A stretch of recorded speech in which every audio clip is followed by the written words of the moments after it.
In a recent and pretty wide-ranging interview, Senator JD Vance, well, he did not hold back on his vision for America or his scathing critique of his rivals. So what's really the strategy behind his arguments? Let's break it down. All right, we're going to start with maybe his most provocative line of the whole interview, a prediction he made for the 2028 Democratic primary. This single quote really sets the tone for his sharp critique of the political opposition and what he sees as a party that's just in disarray. So all of this comes from that recent Fox News interview where Vance really laid out his thinking. We're going to explore his analysis across three key areas: his predictions for the next election, his take on the economy, and what he claims is his core governing philosophy. Okay, first up, let's talk about his forecast for 2028. Vance sees two leading Democratic figures on what he calls a collision course for the nomination, and he's got very specific and very different criticisms for each of them. Now, you have to notice the strategy he's using here. According to Vance, he's attacking his two most likely opponents on completely different grounds. He paints California Governor Gavin Newsom as both corrupt and incompetent in his job. But for Kamala Harris, the attack is totally different. He frames her as the obvious but wrong choice, which is a critique aimed squarely at the Democratic Party's judgment. And here's how he ties it all together. For Vance, the choice between Newsom and Harris isn't just about two candidates. He uses it to build this broader argument, framing it as a symptom of what he calls a deeply deranged Democratic Party. You know, this critique of his opposition leads directly into his second major argument, which is all about the economy. And to explain the cost of living crisis, Vance uses a really powerful metaphor: a house on fire. So the crucial point here is attribution. Who's to blame?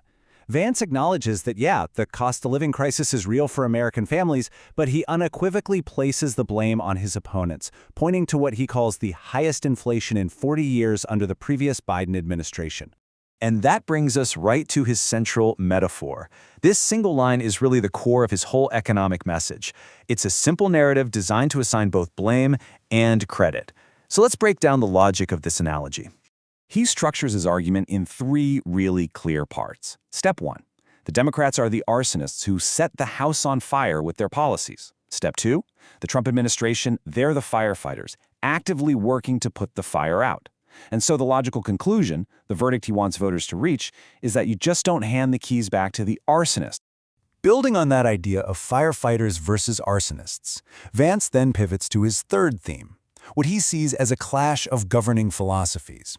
He argues that his opponents, if they were to regain power, would be driven by a single, obsessive focus that he claims ignores the needs of the average American. So what does Vance claim that obsessive focus is? Well, he creates his really stark contrast between what he says his party is focused on and what he alleges his opponents would actually do if they were in charge. Look at how Vance frames this. On one side, he presents a list of really popular issues, lowering taxes, affordability, crime, as things he claims that Democrats won't do. And on the other side, he says their entire agenda would be consumed by just one thing: trying to get Donald Trump, even suggesting another impeachment. And this is the counter-narrative he presents. In direct opposition to the obsessive focus he just described, he positions his own party as the one focused on those tangible kitchen table issues, safer neighborhoods and a more affordable life. And finally, the conversation takes a much more personal turn. Vance discusses political threats, violence, and the role his own faith plays in how he navigates what he sees as a pretty dangerous landscape. The catalyst for these remarks was a security incident at his own home, and he immediately frames his suspicion, stating his belief that the person responsible was likely a deranged left-wing person who intended to cause terror, or maybe worse. To support his argument that left-wing violence is a problem, Vance then lists several examples. He cites what he describes as the murder of his friend Charlie Kirk and 2 assassination attempts on the president. And it's from these examples that he draws his pretty stark conclusion, that some on the far left now want to kill their fellow citizens. So how does he personally deal with these perceived threats? Well, his response shifts to his faith. He frames his position as a duty he signed up for and expresses a sort of fatalistic acceptance, saying he'll simply do the job and accept what he believes God has willed. And that brings us to our final question.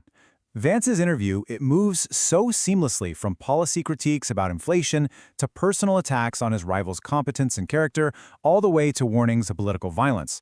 It really leaves us to consider, what's the overall effect on our national conversation when these lines become so blurred?